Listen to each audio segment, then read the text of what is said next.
Hi, I'm SP from GetAGeek.com and co-host of Better Podcasting, and today I have such a supersized unboxing for you that I've had to take it out of the office, which is right over there, and out into the great room. And what do I have? I have my new home outdoor theater. Yes! I've got a projector screen, I've got a projector, and then I've got a projector table stand, and I have a little comment on this PlayStation PS3. So that is what we're gonna do right now, is I'm gonna unbox it. Later on, I'm gonna go outside, I'm gonna set it up, take some pictures of it set up, I'm gonna try it out, I'm gonna let you know afterwards how I enjoyed it, how the family enjoyed it. So hang on, folks, this is gonna be a supersized unboxing. So to begin with, over here, we have the projector screen. It is an Elite Screens Yardmaster 2 120-inch screen. Now, it could have been a 135-inch screen, but actually the cost jump from 120 inches to 135 inches was a little bit too much for me. At least the stomach as to, well, is it worth it? Is it not? I didn't even know if it was going to work, so we're going to find that out. So this is a 16:9 screen. It's capable of Ultra HD, HDR, and it's just ready to roll. So we are going to unbox that and see where it goes. This little puppy up here is a PlayStation PS3. Said we'll say a little thing about it and then move on. This is what I'm going to use to either play Blu-rays or stream from the home internet, which reaches outside nowadays. It's great. And it is kind of a throwaway thing because it's not in use in the house anymore. So, hey, I got a free Blu-ray player, which honestly, they're not that expensive. I was just looking them up before I did this video. Somewhere between $55, $65, you can have kind of a bottom-end Blu-ray player. Of course, you go up in price if you want the Dolby Atmos sound, if you want the 3D and that sort of thing. An outdoor theater, you're not going to need that thing. All you want to do is to be able to hear and see the movie, and I think this will do just fine. It's the last we're going to talk about it here in the unboxing. All right, another thing we're going to talk about is this box. As you can see, I wanted to have this box out even though I've already opened it, and I'll tell you the story why. Look, it's banged up. It's banged up bad, and as soon as I saw the box come off the truck, I happened to be home and see the UPS guy actually take it to my house, and I said, man, that box is banged up. And he said, yeah, you want me to wait for you to open it up? And I said, yeah, actually. So I went and got my unboxing knife. I opened it up, and what did I find? Exactly what I thought, is that it was very poorly packed, and there's just a little sheet of paper in there. We're going to see that in a second. And it had the projector in it, which I haven't opened yet. I just saw the projector box, and the projector stand, which is mostly metal. So guess what? Banged around this thing as it was being transported, flown in trucks, handled, whatever. Yeah, Amazon, you did a bad job packing this up. And I just saw a commercial last night that said Walmart.com offers 2-day delivery and no charge for any membership fee. So guess what? I'm going to be looking at it from now on.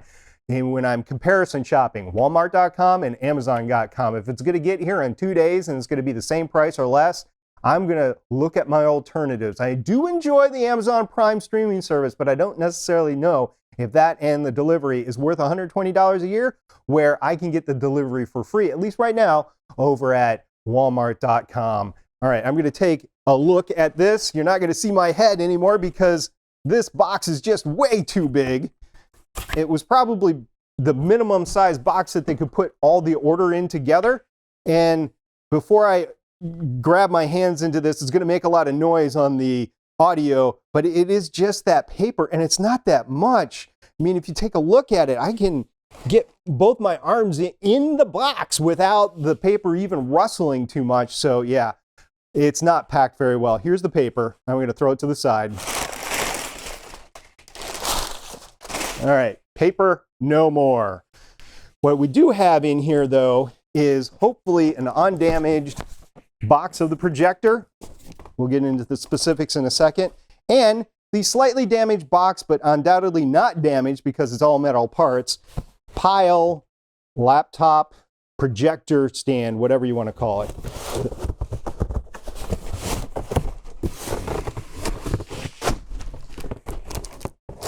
Just throw that box to the side. So this is the stand. We're going to open this probably last. then I'm going to open these two first, probably start with the screen since it's the biggest box left, and then get to these. So hold on, folks.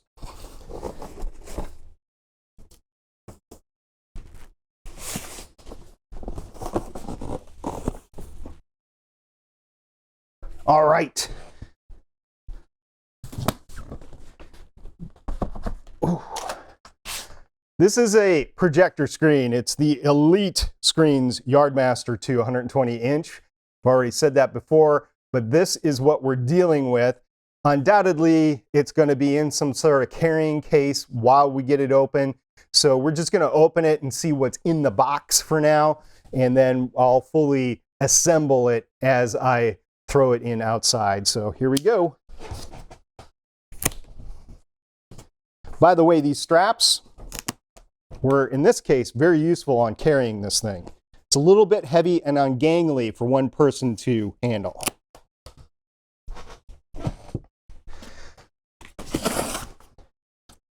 Remove the straps. This box also is slightly damaged, but I think it's only the box. I think everything on the inside is fine. And it looks like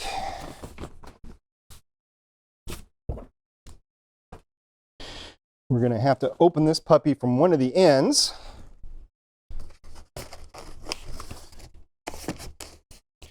You know what? It might be upside down.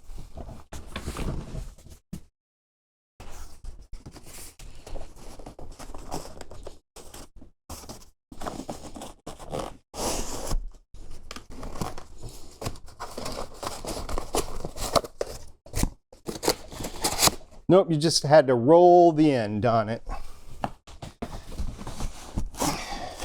Oh. Didn't even have to do that. Oh, it's a box within a box.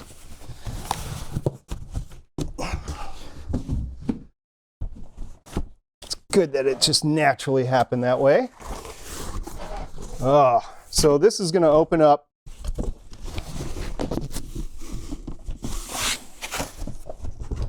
right into the carrying case, as I said it was going to have. So we're going to move the carrying case out and get the box out of the picture.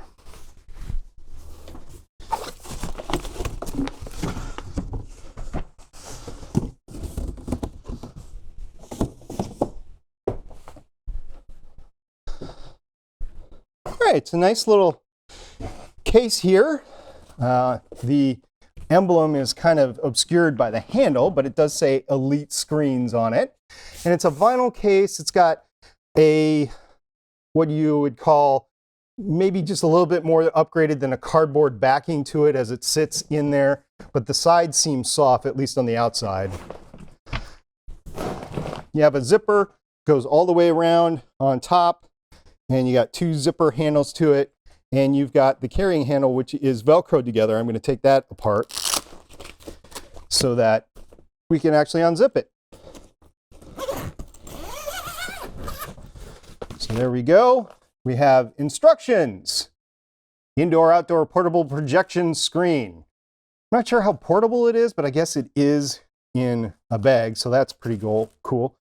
I should mention at this point that I went with a portable screen versus a blow-up screen because I know how much space a blow-up screen takes, because I've had blow-up things before in terms of blow-up houses, blow-up slides, and that sort of thing for kids' parties, and they make a lot of noise. Now, the blowers now for the blow-up screens are smaller, less noisy, but they're still noisy.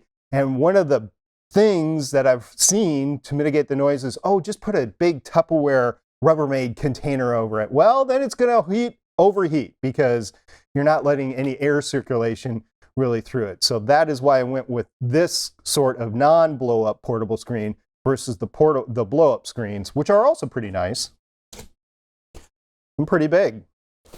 So it starts with this pouch, which, judging by the feel of it, this is the actual screen. Ooh, and the screen's nice. This is a nice rubber. Oh, this is nice. It's a nice high grade, or I think higher grade rubber. It's got double stitching in it, And the screen itself is kind of like a shower curtain, but a little bit better. And it's all in this bag, which is not a hard leather case, but it is a nice case. And it's got little padding in it. I'm not going to take this out right now because you're going to see it set up. But I am impressed at that. And then the rest of it is literally the metal and comes with rope to tie the screen to the stand. I had hoped for a little bit better method of securing the screen to the stand, but that is what it is. And then I think you have little spaces in here that if you did have a little spike, like a tent spike, you could put that through. It's not little, it's big, about, I don't know, 12 inches long. I've had some tents with spikes, so I might actually use them. So yeah, that goes in there and you can secure it to the ground. I'm not going to take the rest of this out right now because I just don't want to deal with it. You'll see it all set up outside later. All right, so that is the screen.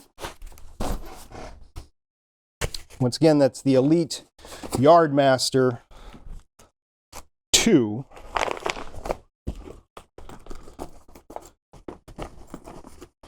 And we'll zip it back up just a little bit here so I don't lose anything as I move it around. That's going to open the table up for the projector.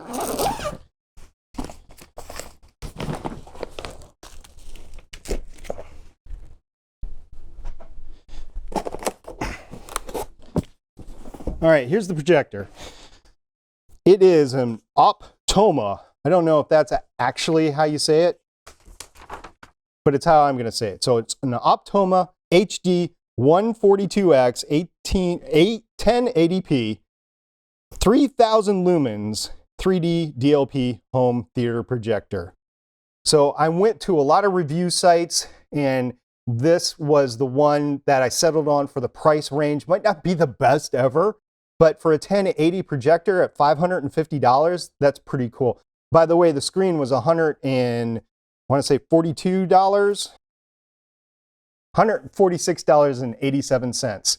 This is $549 on Amazon right now. Same price on Best Buy or anywhere else that I was looking for it. But I read a lot of review sites, and while this was not consistently the #1 projector, for the price, it was the #1 projector. It's got 2 HDMI inputs. It's got a 10-watt speaker. And just in case I didn't have a speaker system to use it with, I wanted the most speaker possible, which in these units is about 10 watts. And it had the 3000 lumens, and the 3000 lumens is important. You want as much lumens as possible to get the most brightness on the screen, especially if you're talking a big outdoor screen that might be 10, 16 feet wide. You're going to have a lot of light shine through to get a good picture. And if you don't, what's going to happen is the picture is going to dissipate over time as you distance the projector from the screen. So you might end up with a picture that's seeable, but smaller than the majority of the screen, which, let's face it, most movie theaters are actually like that. You just don't see it because the rest of the screen is blacked out with curtains. So let's go ahead and open this up. Really excited about this. And also, I thought that it was okay for me not to go with a 4K projector because eventually those will come down in price, and that this will be able to be replaced. And maybe the screen needs to be replaced too, but maybe I get to keep the screen and just change out the projector. So that's what makes this a little bit better of a solution, especially for outdoor with the bigger screen than an indoor TV. Okay, we're going to open it up. Although you can use this for an indoor TV.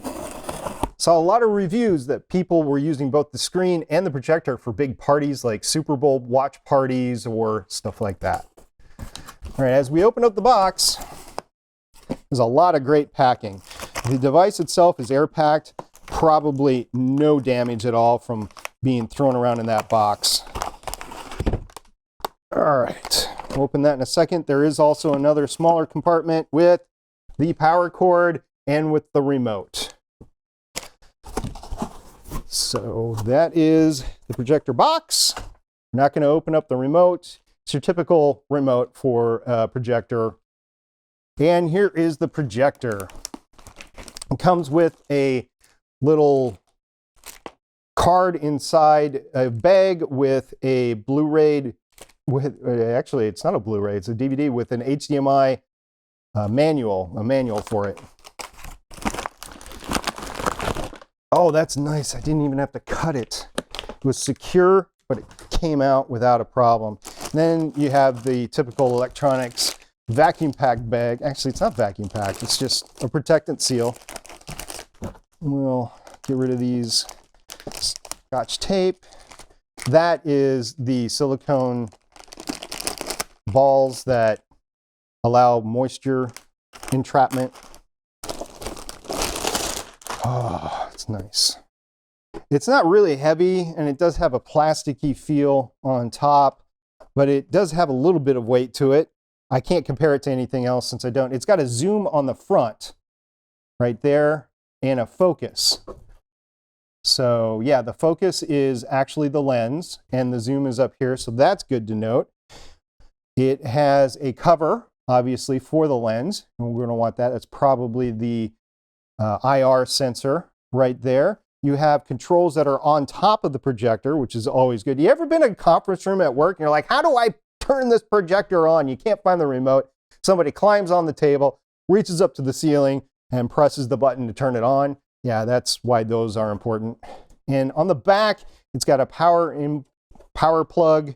It's got a USB power that you can actually do a mouse or some USB powered port to HDMI. The HDMI 2 is the MHL port, and it's got a 3D sync on it. I probably never use that. And it's got a 12-volt out and an audio out. And out of all these projectors, the audio out is 3.5 millimeter. That's a little bit disappointing to me in this day and age where you have 7.2 or Dolby Atmos sound.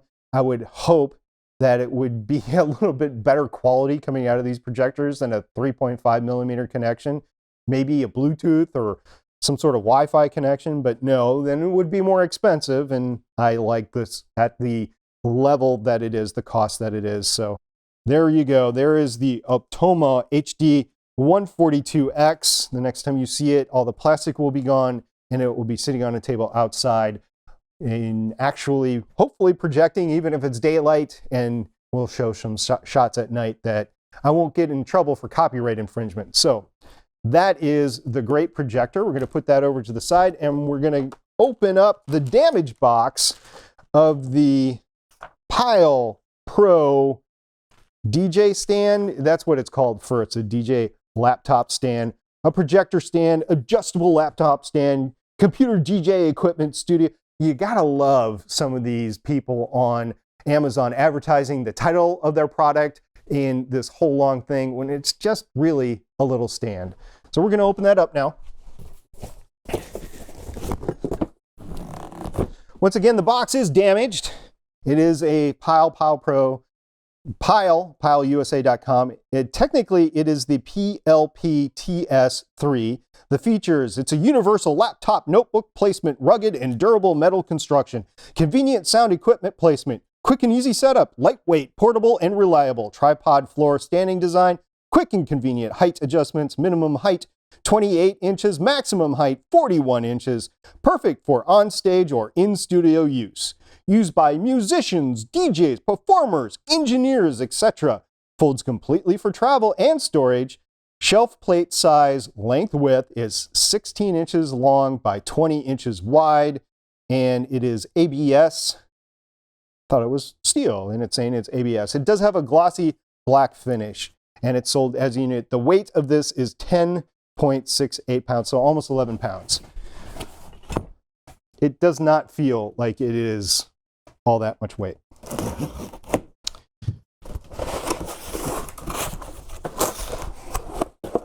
So, there's nothing more in there.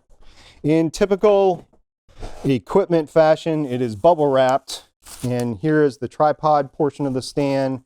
Here are some clamps, probably to go on the top of the tripod to maybe mount the ABS plastic. I thought it was metal. ABS plastic shelf, which is more than size enough for the projector. We'll see. Now I'm thinking I might have wanted to get a little bit bigger one. So I'll have to figure out how I'm going to put these both on. Looks like I can place them both on with limited hangover. But you know what? I want that to be steady, so that's going to be on there. And we'll just make it up as we go along with the rest of it. All right, that is the unboxing portion of this. In case I don't go any further with this, thank you very much for watching. If you want to see more videos like this, go ahead and subscribe down below to the Gonna Geek Gear channel. And if you want to catch more geeky content, go to gonnageek.com. But hopefully, in a second, the next thing you see will be this thing set up outside. Hello, welcome back. It's about an hour or so after I recorded the unboxing and everything's set up. Of course, you can't see anything because it's light out, but if it was dark out, you wouldn't be able to see me. This screen is huge. Look at how huge it is. I'm like 8'5". Look, I can't even reach the top. Well, I'm not 8'5", but this is a pretty big screen.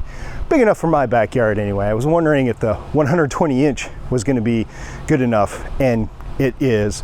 I think this is a great size actually, so 120-inch for a normal backyard, pretty good. Now, the tabletop for the projector itself, I did go small on that. I wasn't thinking of putting like a DVD player or anything else like that on it, so a little bit small there.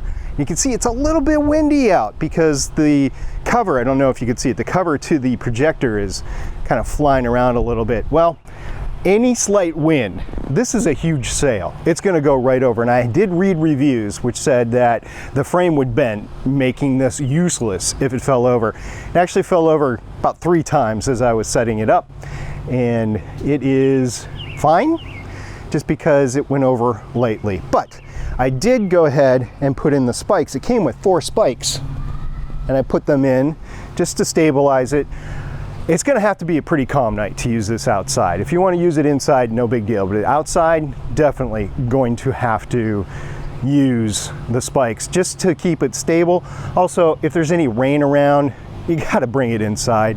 The electronics, they're not going to last, so it's got to be a good night outside. You guys know the drill there. Now, back to the screen. I was putting this up and I thought I'd have to put it up with rope. Wrong, it came with clips. Just like I'm putting on a boat cover, like a canvas. It's really cool, and that's what this reminds me of, a canvas. It's lighter than a canvas, but that's what it reminds me of. Now, the other side is black, so you can't do a rear projection. I know a lot of people want to do a rear projection. This has to be a front projection. So there you go.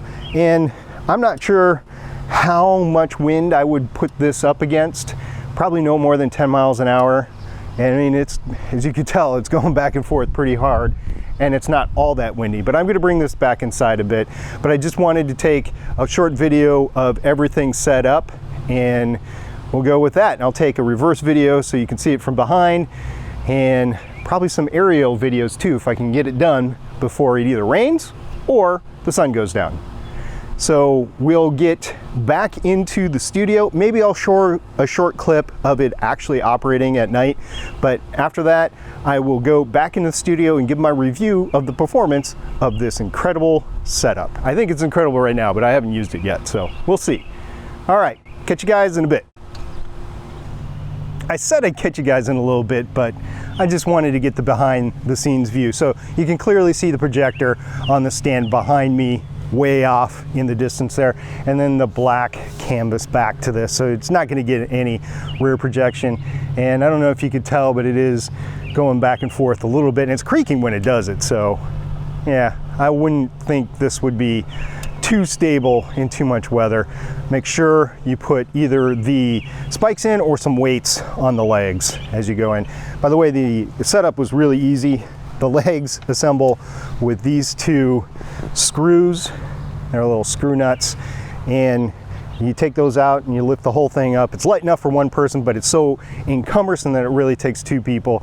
And if you're just taking it down for the night and you want to bring it back inside and use it the next day, that's one thing. But if you're actually taking it down to put it away, snaps come off real easy. And then you can fold it in, probably out here, most likely inside though, because, well, it's going to be night, you know, and you got bugs and stuff like that. So hopefully I'll get some aerial pictures, and then, like I said, some usage pictures at night. And then after that, we'll see what we can come up with in the air. Bye.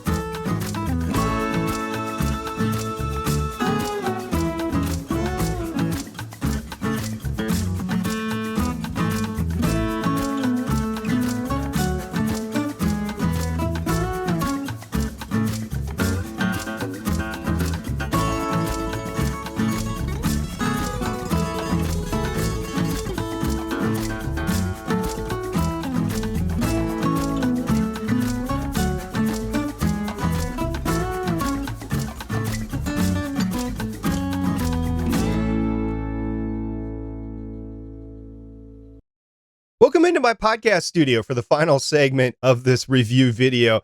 I've had a chance to sample the use of this outdoor theater both outside, and then I brought it back inside and looked at it inside as well. And I'm ready to give my initial review thoughts on the system. So once the sun went down outside, the picture was very visible, even in the dusk light hours, and it projected great 1080 quality. I mean, it was a little washed out, but as it got darker, it was no problem at all. Now, the 10-watt speaker, on the other hand, was just not doing justice to today's home theater experiences. I mean, now we've got 5.1 surround sound, 7.2 surround sound, Dolby Atmos sound bars. So if you're used to that sort of quality, that's 10-watt mono speaker is not going to impress you at all. But that's not the point of this system. The point of this system is to just get outside, have a community outdoor movie viewing experience like the drive-in of old, or you have a pool party going on and you transition to a movie afterwards, poolside, that sort of thing. That is what the system is made for. It's not made for booming sound. That said, if you want to get better sound, there is that 3.5 millimeter output jack, and I'll be putting my studio monitor speakers on it the next time we use it and see if I like that sound any better than just the 10-watt mono speaker. The screen size is definitely big enough at 120 inches for my backyard. So I'll just extrapolate and say for most suburban yards, the screen size is definitely big enough, which is great because the 135-inch screen would catch a little bit more wind and would probably topple over a lot more. Speaking of the wind, at about 10 miles an hour gust, that's the limit of this system because the frame will just bend over eventually if it catches enough wind, even if you have the bottom secured. And it'll definitely topple over if you don't have it secured. So preferably under 5-mile-an-hour winds, but definitely under 10-mile-an-hour winds is probably the operating limits of this system to keep it upright, safe, and not damaged during your viewing. And the screen is very easy to assemble and disassemble. Didn't have any problems at all with that. The snaps make it a perfect system. I didn't even think about the snaps when I ordered it, but it was definitely great. And then the rope that it came with could be used to hoist it up to your ceiling, to use it inside. I didn't think that the rope was going to have to be used to tie the screen to it, but I'm glad that it didn't turn out that way. The projector stand, on the other hand, wish I would have gone bigger. The one I bought was $31.20. If I would have spent the extra, I don't know what it was, $10 to $11, $15, something like that, I would have been able to place the PlayStation 3 on the same table as the projector as it stands. I wasn't really comfortable with the PlayStation like hanging out over the side. So I got a wooden TV stand, just brought it out and backed it up to it and connected it via HDMI cable, and it worked just fine. So just as a heads up, it's not just the projector size that you have to buy the projector table for. It's whatever you're projecting into it, a laptop, PlayStation, Xbox, Blu-ray player, whatever you're placing on that thing, has to be big enough. The actual stand table has to be big enough for both objects, not just the projector. So that's it. That is my review. I really love this system. It's going to give us a few nights, at least this summer, of outdoor family time. We're going to have some friends over. So just depending on weather, it's going to be a good summer for that. So if you like this video, please give it a thumbs up down below. And if you want to see more gear videos like this, go ahead and subscribe to our Gonna Geek Gear channel down below. And with that, thanks for watching. See you next time. Bye.